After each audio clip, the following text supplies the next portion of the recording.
అందరికీ నమస్తే అండి. మనము ఎక్కడైనా గానీ రియల్ ఎస్టేట్‌లో ముఖ్యంగా ఏ పారామీటర్స్ మీద రియల్ ఎస్టేట్‌లో మనకి మల్టిపుల్ అవుతుంది. అంటే ఒక స్మార్ట్ ఇన్వెస్టర్‌గా ఉండాలన్నా గానీ ఒక సిట్యుయేషన్‌లో అయితే మైండ్ సెట్ అనేది ఒకటి ఉంటుంది. అట్లానే ఎట్లా ఉంటే ఏ విధంగా గవర్నమెంట్ గానీ, ఏ విధంగా మనకి పారామీటర్స్ విజిబుల్ పారామీటర్స్ కానీ, అన్ని ఇన్విజిబుల్ పారామీటర్స్ గానీ, రియల్ ఎస్టేట్‌కి ఫేవరబుల్‌గా ఉండే పారామీటర్స్ గురించి మనం ఇప్పుడు తెలుసుకుందాము. ఎందుకంటే ఇది కూడా ఏంటంటే చాలా వరకు ఏంటంటే ఒక ఇన్వెస్టర్‌కి అనేది యూజ్‌ఫుల్ అవుతుంది. ఎందుకంటే ఈ పారామీటర్స్‌ని పట్టేను పర్టిక్యులర్ ప్రాంతాన్ని మనము లొకేషన్‌ని సెలెక్ట్ చేసుకోవటం అనేది జరగటానికి అవకాశం ఉంది. మంచి లొకేషన్‌ను సెలెక్ట్ చేసుకోవాలనుకుంటే ఈ పారామీటర్స్ మన కన్సిడరేషన్ మనకు తెలిసుంటే డెఫినెట్‌గా మంచి రిటర్న్స్ రావడానికి ఉన్న అవకాశాలు ఉంటుంది కాబట్టి ఈ వీడియోని మీరు చివరి వరకు చూడండి. నచ్చితే మిగతా మీ ఫ్రెండ్స్‌కి కానీ, మీ కొలీగ్స్‌కి కానీ అందరికీ షేర్ చేయండి. నమస్తే అండి. My name is Valluru Venkateswarlu. I'm real estate adviser and analyst. ఈ వీడియో చివరి వరకు చూడండి, డెఫినెట్గా ఇంట్రెస్టింగ్ ఉండబోతుంది. ఏంటంటే ముఖ్యంగా ఏంటంటే ఏ ప్రాంతానైనా కానీ రియల్ ఎస్టేట్లో మంచి రిటర్న్స్ రావాలి అంటే ముఖ్యంగా ఉండాల్సింది ఏంటంటే ఆ ప్రాంతం యొక్క డెమోగ్రఫీ కంటే యాక్చువల్గా ఏంటంటే ఆ ప్రాంతాల్లో ఇప్పుడు మనం ఒక లొకేషన్కి వెళ్తాము. ఈ ప్రాంతం మనం పెట్టాలనుకుంటున్నాము. అక్కడున్న పాపులేషన్ ఎట్లా ఉంది, ఎంతవరకు ఏ లొకేషన్, ఆ పాపులేషన్ మనం సెలెక్ట్ చేసుకున్న లొకేషన్కి ఎంత దూరం ఉంది, పాపులేషన్ ఉంది, విలేజెస్ ఎంత దూరం ఉంది, అక్కడ ఉన్న యొక్క ఇన్కమ్ లెవెల్ ఏంటి, అక్కడ ఉన్న యొక్క ఏదన్నా ఫ్యాక్టరీస్ కానీ ఇంకా నియర్ బై ఏమైనా ఉన్నాయా, వీటిని బట్టి కూడా ఏంటంటే అక్కడ ఉన్న ఒకవేళ ఎంప్లాయీస్ ఉంటే వాళ్ళ యొక్క శాలరీ లెవెల్స్ ఎన్ని, వీటిని బట్టి కూడా ఏంటంటే అక్కడ యొక్క వాల్యూ అనేది మనకి జడ్జి చేయడానికి అనేది ఉంటుంది. అంటే demographic factor one of the main important. అట్లనే సెకండ్ ఫ్యాక్టర్ వచ్చేళ్ళకి ముఖ్యంగా ఎకానమీ ఆఫ్ ది కంట్రీ అనమాట.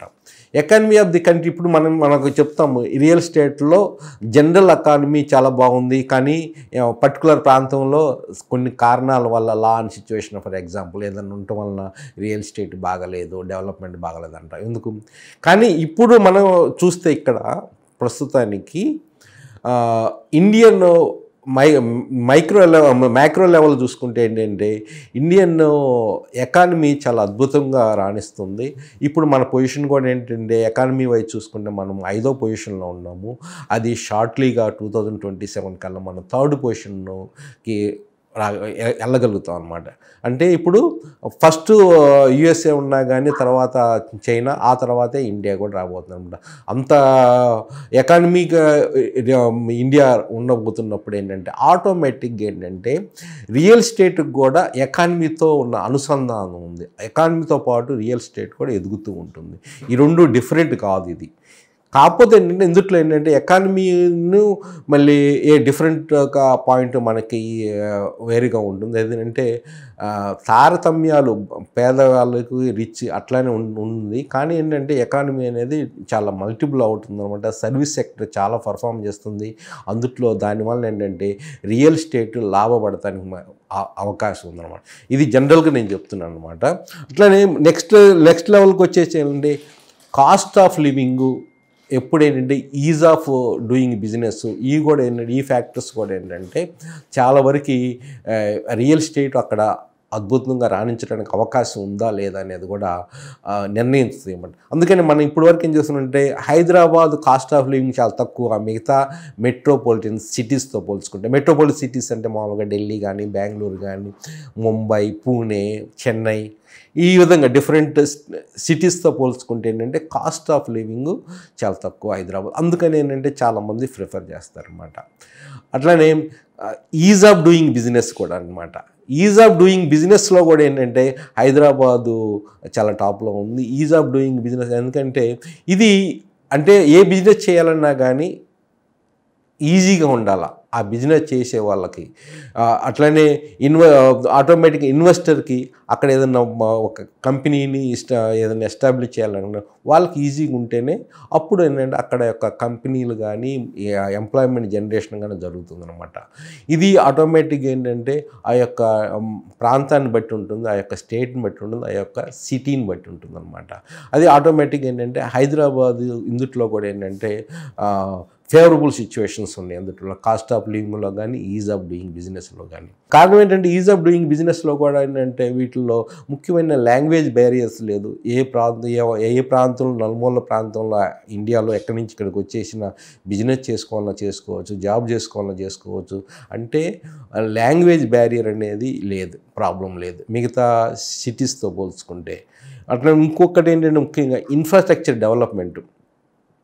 ఏ స్టేట్ అయినా కానీ, ఏ సిటీ అయినా కానీ ఇన్ఫ్రాస్ట్రక్చర్ డెవలప్మెంట్ మీద ఫోకస్ చేస్తుందో అక్కడ ఆటోమేటిక్గా ఇన్ఫ్రాస్ట్రక్చర్ అంటే ఆటోమేటిక్గా ఏంటంటే రోడ్స్, బ్రిడ్జెస్, కనెక్టివిటీ పరంగా ఏ విధంగా ఇన్ఫ్రాస్ట్రక్చర్, పవరు, సప్లై, వాటరు, ఈ విధంగా ఇదంతా ఇన్ఫ్రాస్ట్రక్చర్కి వస్తుంది.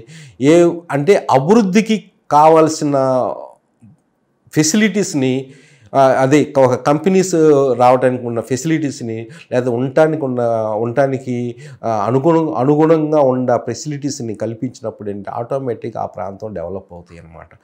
ఆటోమేటిక్గా ఆ ప్రాంతాల్లో కంపెనీస్ వస్తాయి, ఎంప్లాయ్మెంట్ జనరేషన్ జరుగుతుంది. వీటి వలన రియల్ ఎస్టేట్ చాలా వరకు ఇంపాక్ట్ రియల్ ఎస్టేట్ మీద కూడా ఉంటుందన్నమాట.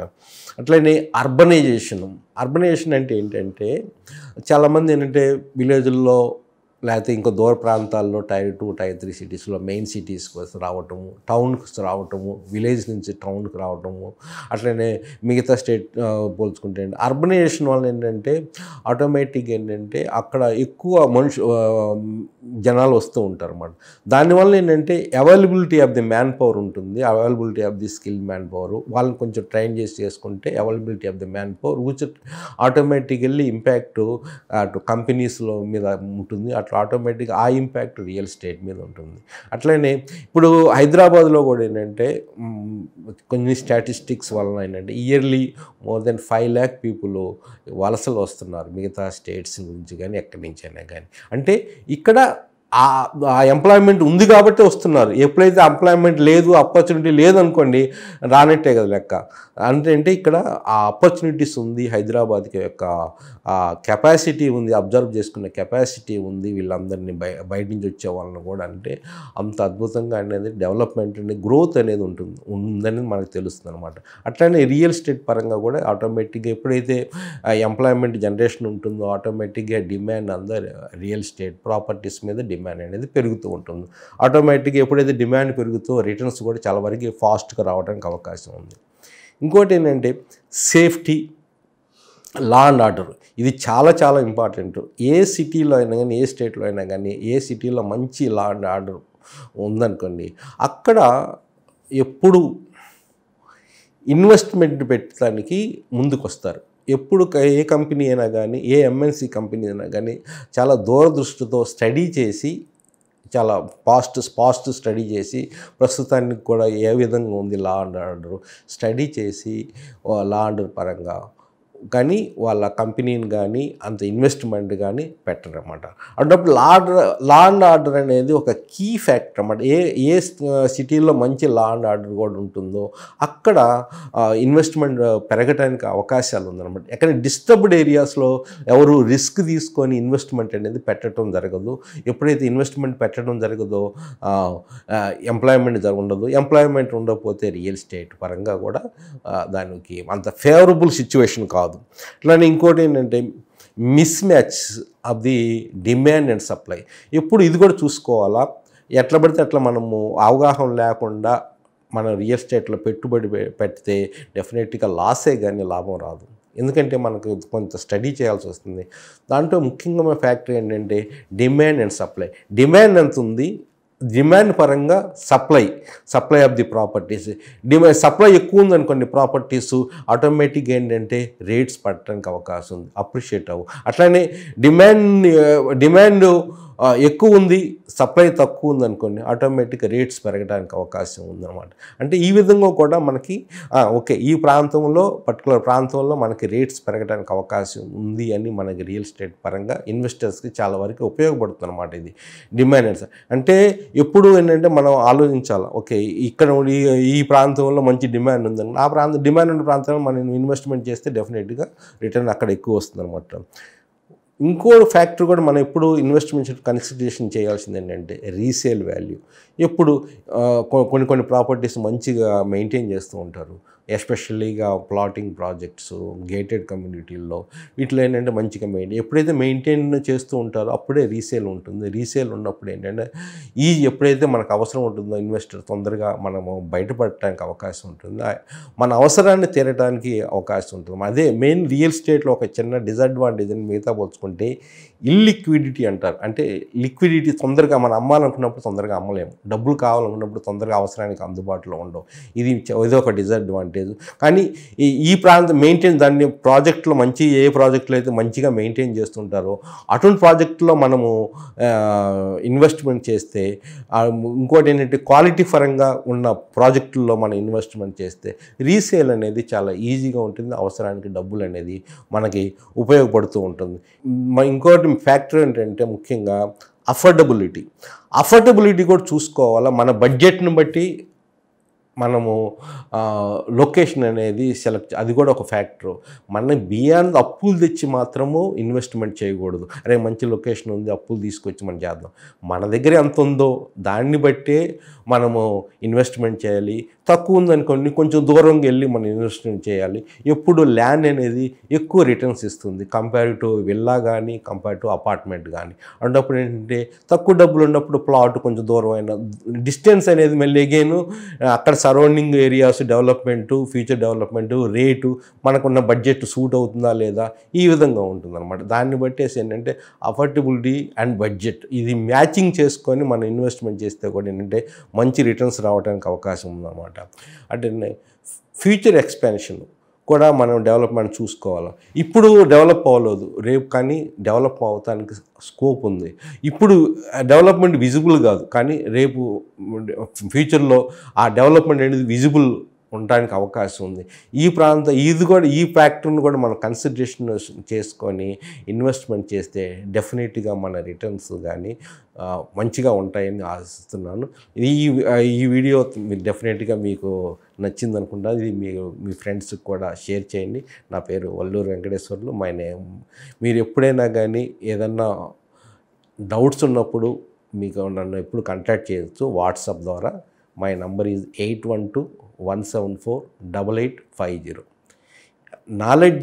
నాలెడ్జ్ అనేది ఎక్కువ షేర్ చేసుకుంటే పెరుగుతూ ఉంటుంది. అందుకని ఏంటంటే నాలెడ్జ్ అనేది ఒక షేర్ చేసుకోండి, మీకున్న నాలెడ్జ్ మిగతా వాళ్ళకి పంచండి. అట్లానే నేను కూడా అదే చేస్తున్నాను. I don't have any particular projects on my name. Thank you.